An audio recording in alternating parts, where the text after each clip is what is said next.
ಉಳಿ ಪೆಟ್ಟು ಬೀಳದೆ ಯಾವ ಕಲ್ಲು ಶಿಲೆ ಆಗ್ಲಿಕ್ಕೆ ಸಾಧ್ಯ ಇಲ್ಲ. ನೇಗಿಲು ಹೊಲ ಉಳದೆ ಭೂಮಿನೂ ಕೂಡ ಮಟ್ಟ ಆಗ್ಲಿಕ್ಕೆ ಸಾಧ್ಯ ಇಲ್ಲ. ಹಂಗೆ ನಮ್ಮ ಪ್ರಯತ್ನವನ್ನು ನಾವು ಮಾಡಿಕೊಂಡು ನಾವು ಈ ಸಂದರ್ಭದಲ್ಲಿ ನಾವು ಹೋಗ್ತಾ ಇದ್ದೇವೆ. ಸೊ ಅದಕ್ಕೆ ಬೆಂಗಳೂರಿಗೆ ಏನಾದ್ರು ಮಾಡಿ ಒಂದಷ್ಟು ಸಹಾಯ ಮಾಡಬೇಕು ಅಂತೇಳಿ ನಿಮ್ಮೆಲ್ಲರ ಸಹಕಾರ ಕೂಡ ಕೇಳ್ತೆ. ತಾವೆಲ್ಲ ಸಹಕಾರ ಕೊಡ್ತಾ ಇದ್ದೀರಿ, ನಾನೇನು ಇಲ್ಲ ಅಂತ ಹೇಳೋದಿಲ್ಲ. ಇವತ್ತು ದಾಖಲೆಗಳು ಮೂಲತ್ವವಾಗಿ ಅಲ್ಲಿಂದ ನಾನು ಬರ್ತೇನೆ.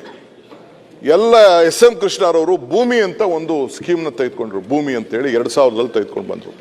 It is an historic decision. ಇಡೀ ದೇಶ ಏನಿದು ಭೂಮಿ ಅಂತ ನೋಡಿದ್ರು.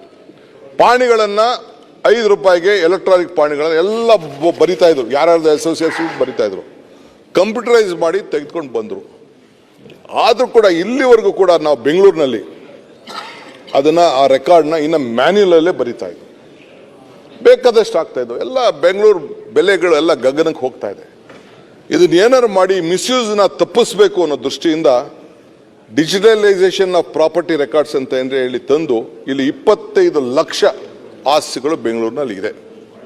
ನಾನೇ UD ಮಿನಿಸ್ಟರ್ ಆಗಿದ್ದಂಥ ಸಂದರ್ಭದಲ್ಲಿ ನಮ್ಮ ವಿಶ್ವನಾಥ್ ಅವ್ರ ಕಾನ್ಸ್ಟಿಟ್ಯೂನ್ಸಿ ಎಲ್ಲ ಬರ್ತದೆ. ಆಗೆಲ್ಲ KR ಪುರಂ ಎಲ್ಲ ಸೇರಿತ್ತು. ನಾನು UD ಮಿನಿಸ್ಟರ್ ಇದ್ದಾಗೆಲ್ಲ ಮುನ್ಸಿಪಾಲಿಟಿ ಕಾರ್ಪೊರೇಷನ್ ಇದಿತ್ತು. ಅದು CMCಗಳಿತ್ತು. 7 CMC ಬೆಂಗಳೂರು ಸುತ್ತಮುತ್ತಲು ಅವರು ಎಲ್ಲ ನಮ್ಮ ಸೋಮಶೇಖರ್ ಎಲ್ಲ ಇದ್ದಾರೆ ಆ ಏರಿಯಾಲೆಲ್ಲ 7 CMC ಇತ್ತು.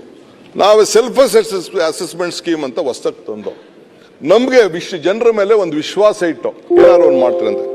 ಆಗೇನಾಯಿತು, ಕೆಲವರೆಲ್ಲ ನಮ್ಮ ರೆವಿನ್ಯೂ ಇನ್ಸ್ಪೆಕ್ಟರ್ಗಳ ಹತ್ರ ಅಡ್ಜಸ್ಟ್ಮೆಂಟ್ ಮಾಡ್ಕೊಬಿಟ್ಟು ಅವ್ನು 10,000 ಅಡಿ ಇತ್ತು ಅಂತಂದರೆ ಬರೀ 2,000 ಅಡಿ ಡಿಕ್ಲೇರ್ ಮಾಡ್ಕೊಳ್ಳೋದು, ಅವನೇ ಡಿಕ್ಲೇರ್ ಮಾಡ್ಕೊಳ್ಳೋದು, ಇವೆಲ್ಲ ಕೂಡ ನಡೀತಾ ಇತ್ತು. ಇದನ್ನು ತಪ್ಪಿಸ್ಬೇಕು ಅಂಥೇಳಿ ನಾವು ಇದಕ್ಕೆ ಮ್ಯಾನ್ಯುಯಲ್ ಸಿಸ್ಟಮಿಂದ ತಂದು ಇದನ್ನು ಅರ್ಬನ್ ರೆಕಾರ್ಡಿಂದ ಇದನ್ನು ನಾವು ಏನಾರು ಮಾಡಿ ಇದನ್ನು ನಾವು ತಪ್ಪಿಸಿ ಇದನ್ನು ಡಿಜಿಟಲೈಸೇಷನ್ ಮಾಡಬೇಕು ಅಂತೇಳಿ ಎಲ್ಲ ಪ್ರಾಪರ್ಟಿಗಳನ್ನು ಆಧಾರ್ಗೆ ಲಿಂಕ್ ಮಾಡಿದ್ದೀವಿ. ಈಗ ಮುಂದೆ ರಿಜಿಸ್ಟ್ರೇಷನ್ಗೂ ಲಿಂಕ್ ಮಾಡಿದ್ವಿ. ಇನಿಷಿಯಲಿ ಸ್ವಲ್ಪ ಕಷ್ಟ. ಕ್ಷಣ ಕ್ಷಣದ ಸುದ್ದಿಗಳಿಗಾಗಿ ಫ್ರೀಡಂ ಟಿವಿ ಸಬ್ಸ್ಕ್ರೈಬ್ ಮಾಡಿ, ಲೈಕ್ ಮಾಡಿ ಹಾಗೂ ಫಾಲೋ ಮಾಡಿ.